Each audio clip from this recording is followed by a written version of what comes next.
छठ व्रत कथा अनुसार छठ देवी भगवान सूर्य देव की बहन हैं। उन्हीं को प्रसन्न करने के लिए भक्तगण भगवान सूर्य की आराधना तथा उनका ध्यान करते हुए मां गंगा, यमुना या किसी नदी के किनारे इस पूजा को मनाते हैं। इस पर्व में पहले दिन घर की साफ सफाई और शुद्ध शाकाहारी भोजन किया जाता है। दूसरे दिन खरना का कार्यक्रम होता है। तीसरे दिन भगवान सूर्य को संध्या अर्घ दिया जाता है और चौथे दिन भक्त उदयमान सूर्य को उषा अर्घ देते हैं।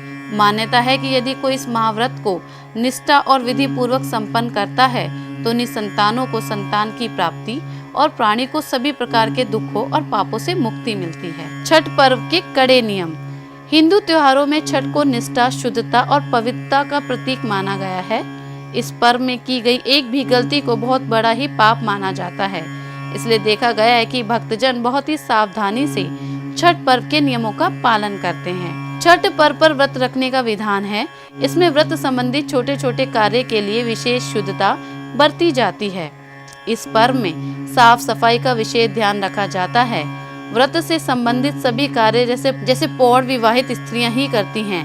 पौढ़ विवाहित स्त्रियां उन वस्तुओं की भली भांति सफाई धुलाई करती हैं जिनका प्रयोग पूजा प्रसाद में होता है। जिस दिन छठ पूजा का मुख्य दिन होता है उस दिन रात्रि को स्त्री या पुरुष जमीन पर सोते हैं। सभी वस्तुओं की, चाहे वह रसोई का चूल्हा हो, करछुल हो, पकाने में प्रयोग आने वाली पकड़ हो या भुनने का पात्र, सबकी पूरी तरह से सफाई की जाती है। इस पर्व में प्रसाद और पकवान के लिए अलग से अस्थायी रसोई का प्रबंध किया जाता है।